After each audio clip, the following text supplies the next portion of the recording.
This video is called Wanda's 2018 death sentence. But what it describes is Wanda and I went to get her heart examined. We had to find out exactly what was going on with her heart. And because she kept getting sick and she kept being weak, and Wanda was concerned, I was concerned. We needed to know exactly where we stood. She went in the hospital. The doctors actually came to us and said, are you sure you want to take this test? Because there's risk in this test. And Wanda and I both said, yeah, we need to know, Doc. We need to know. So they did the heart test, and the news that came back was essentially fatal. Because, first off, Wanda had had diabetes for over 40 years. And most of it was uncontrolled. And neither Wanda and I knew at the time, but this prevented a lot of life-saving treatments that could have extended Wanda's quality of life and duration of life. But I'm going to get into that. This is a picture of what the heart doctor drew on the whiteboard in my wife's room. It's an exact replica of what he wrote. And these are the arteries and blood supply in the heart. And if you notice, this one here is 99% blocked. This one here is 100% blocked. This one here is 90% blocked. This one here is 94% blocked. Lower from this is 95% blocked. And I looked at this and I marveled that my wife was able to get up out the bed and actually do anything. I mean, she actually was mobile until the day she got sick from the Pradaxa. And looking at this, it's amazing that she was. But in this is the roots of the end of her life. The information on here this was an attempt by me to remember everything the doctor said so we could come back, and I was going to cheerlead Wanda. And we were going to try to, at the 11th hour, try to reverse 40 years of heart damage. And it was unrealistic, but I gave it a shot. And I'm going to mention something about food addiction, but I want to get this information out to you. So, as you can see, she had blocked arteries all over her heart. Now, the doctor noted there was a possible bypass situation here, but that her diabetes had been so bad for so long that if they cut her arteries to make a bypass, if they cut her veins, wherever they cut likely would not seal up properly. And she could bleed to death right on the table.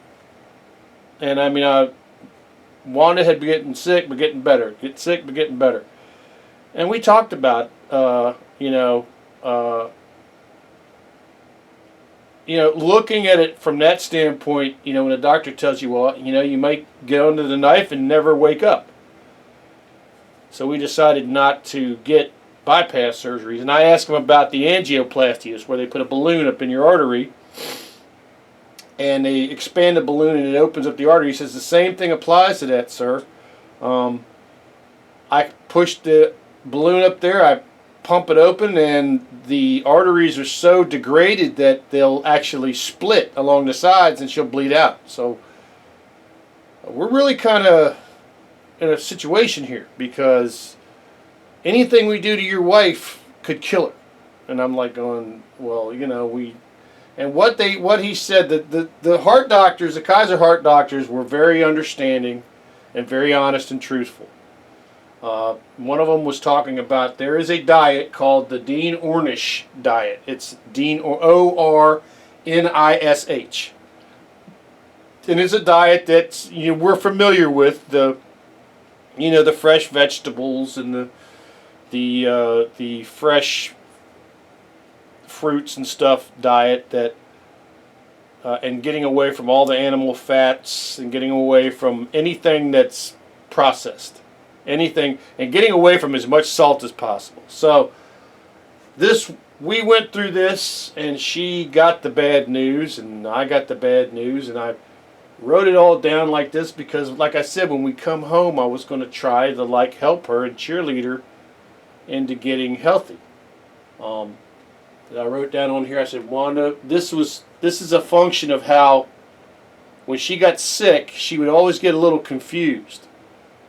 So I had to tell her where she was, and I had to reassure her that things are going to get better. I said, Wanda, we are almost home. The doctors want as much water out of your tissues as possible before you and I go home. At that time, Wanda was swelling. And it's a weird thing about heart disease is that it makes you retain water in your tissues. And what it does, that's what they call congestive heart failure.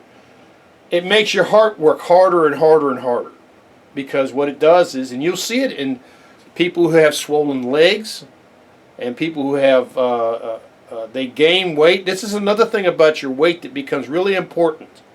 And her primary care physician impressed this upon me late, but I mean, she was trying to tell me about the importance of weight. Weight is not just a function of gaining fat. Weight is a function of gaining water. And when you have a heart problem, if you gain weight, it's a health emergency. So you have to weigh every day. If you have heart problems, you have to weigh every day. And if you gain 3 or 4 pounds in a day, you may have to go see a doctor because you may be retaining water around your tissues. And not just where your legs are swelling, but where your heart is working. So it becomes important. So she was taking Lasix, which is a diuretic, which pulls water out of the tissues. And also, it puts a strain on the kidneys and stuff, but at the doses she was taking, it didn't. Get as much water out of your tissues as possible. The treatment is medicine, which is, she had reactions to all the medicines they put her on. All vegetable, fruit, and low-fat fish diet. It's very specific about the fish because the omega-3s in baked fish are really good for you. And, I mean, she had a good reaction to krill oil pills. And they were really helping her get feeling better. But for some reason, she stopped taking them. I mean, she adamantly refused to take them. And I think someone had an influence on that, but there's nothing I could do about it. It was Wanda's life, and if she decided I don't want to take them anymore, she didn't take them anymore. I didn't force Wanda to do anything because it was Wanda's life. No salt and as little meat as we can stand. We are in this together as we recover. Exercise too. So it's the classic cliche thing. It's exercise more, eat less fats, eat more vegetables, and just the salt has to go away. I swear, it's in this whole thing. One of the most important things that I found out was that there's salt in everything. Anything that's processed has salt. And there's salt in a lot of stuff you wouldn't even believe. I mean, sodas that she used to drink, diet sodas, they got salt in them. So this is a menu plan to try to get better from a heart problem. And we got the information, and unfortunately, we did not follow it religiously. And the primary reason for that is that my wife was a foodaholic. She was a foodaholic. She definitely loved her food. She definitely loved it. It's a strange thing to go into a Walmart and to watch someone look at food in the frozen cabinets and on the shelves, and watch her look at the boxes, the pictures on the boxes, and I can actually swear she could actually taste the food in her mind as she's looking at those boxes. We spent hours and hours and hours looking at the food in Walmarts. And I could have got anything I ever wanted to eat. I mean, I consciously, that was the one thing when we went shopping, that was one of the one things that I tried my heart out to help Wanda at, was to not buy a bunch of blatantly unhealthy stuff. I mean, literally, one of the worst things that she loved to eat was ramen noodles. These little buckets that you get that you put hot water in, and then you put the flavor packet in that's nothing but salt. Those meals have so much salt, and they have like 2 or 3 days worth of salt in one large bucket. And that's killer. And for the most part, Wanda understood that. But she did love her ramen noodles. She loved her kimchi noodles. She loved her chicken noodles. She loved, and once a week or once every 2 weeks, she got that because that's what she wanted. And I said, when she got sick, I said, I am not going to harass my wife about what she eats. She's going to make her own decisions, and I'm going to love her for those decisions, because I don't know how much time I have left with her. And I don't have the right to make her life miserable as she heads towards her appointment, her hug with God. So we did what we could as far as trying to start eating salads and stuff like that, but we've never been salad eaters. We've always been mashed potatoes, gravy, and corn people. We've always been pork barbecue, coleslaw with hot sauce, and mashed potatoes people. We've always been, or French fries people, with no salt. And we've always been, beef and potatoes people. So, but this is, you never want to see this. As a heart patient, this is not what you want to see. You do not want to see this. So if you are now currently suffering with heart disease, please, please, please realize you're heading for this if you are not taking care of your health.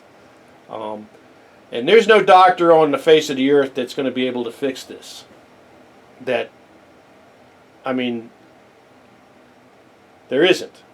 If you haven't taken care of yourself for 40 years and you've plugged up your arteries like this, and you've made it so they can't get inside your body to fix you, it's a death sentence. And it was a death sentence. But Wanda was a miracle.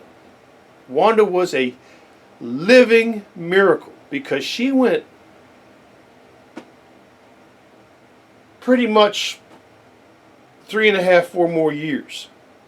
And we had great times. And she walked around the house, and she did her thing, and I did my thing, and we did our thing together, and until January 4th, 2022, when we came back from a Walmart and she forgot where we lived at. She thought she was living back at her townhouse she lived at in the 1985, 1990. And she swore she lived in Springfield, which is a town up from where I live at. And that started the ball rolling. So we put her in the hospital for 3 days, and they didn't find anything that would have caused that memory loss. She didn't have a stroke. She didn't have a heart attack. They didn't find out anything. And they released her back to me confused. And we had a little bit of haloperidol from the 2017 problem with the Reglan, and she was taking that. She was doing great. So we went to her primary care physician, and they found AFib, which is irregular heartbeat.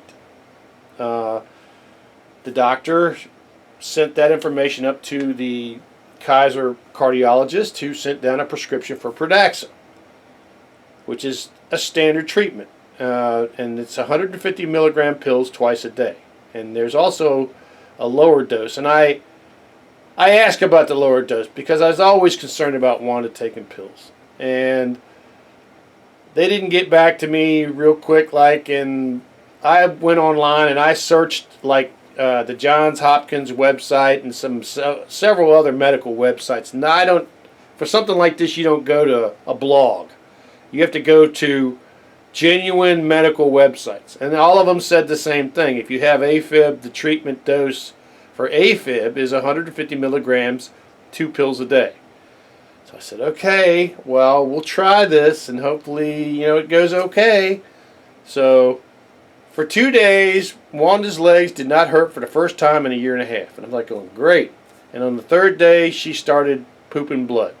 Not blood as in running out of her, but when she pooped, her poop had a purple covering on it, which was blood. So Wanda had had a constipation problem ever since she took her second COVID shot. It turned her bowels off. We had to use 3 X-Lax to make her poop. We did that once a week. And we had that system down. But we weren't giving her any X-Lax with the Pradaxa. We were just trying to get her on the Pradaxa to see how things was going. Well, the Pradaxa actually acted like a laxative. And I think her body was just trying to rid itself of the Pradaxa. And in the process, it was just letting everything go it could let go. Because it was saying, get this damn shit out of me. And so she kept pooping on a regular basis, every couple of hours. I'm just saying, like 8 hours or so. And every time she would poop, she would have the purple covering over it. And I was like, something's wrong here. And in the instructions for Pradaxa, like most blood thinners, it says, do not take the patient off of this immediately or you'll cause a stroke. So I was like, okay. So I skipped one of the doses and I gave her 1 dose and I was going to call her doctor and say, hey. So I gave her the dose at 8 o'clock at night. And about 1:15 in the morning, she pooped a poop that was like one of those week-long poops. It was like that much bowel covered in blood. And but it wasn't it wasn't bright red blood. It was just a covering over the poop. And she pooped it in, and I was talking to her. We were talking. And I kept asking her, I said, honey, you think we should go to the hospital on this? And she's like, no, I don't want to go to the hospital. And this went on from like 1 o'clock in the morning until about, I guess about 8. She pooped. The way this X-Lax thing worked, she would poop. She would take the X-Lax and she would 8 hours later or 7 hours later, she would poop, and then she would poop again about an hour and a half later, and then she would poop again about an hour and a half later, be all liquid, be a mess, and I'd help her clean that up. I helped clean her up. And then about an hour and a half later, she'd do the same thing, or 45 minutes, the same thing. So there'd be 4 events. And that's how this was working out. Unfortunately, with each event, there would be a coating. And it got to the point I said, she said, I was asking her, I said, honey, we got to call an ambulance. So we called the ambulance. She got up out of the chair and she got into the wheelchair, and they rolled her from the wheelchair to the ambulance, which she got into probably the gurney. And then she got out of the gurney into the wheelchair at the hospital. They rolled her into there, and she got out of the wheelchair into the bed in the emergency room, and she never moved again. She never got out of a bed again. That was the end of it. Because the Pradaxa just obliterated her. And it's just unfortunate. Because I thought we were going to, despite everything that went on, I thought we were going to grow old together. I thought that I retired on February 1st, 2022 from my job of 21 years to take care of her. And I thought that we would be together. But the effect of the Pradaxa was, first 2 days, it actually helped her.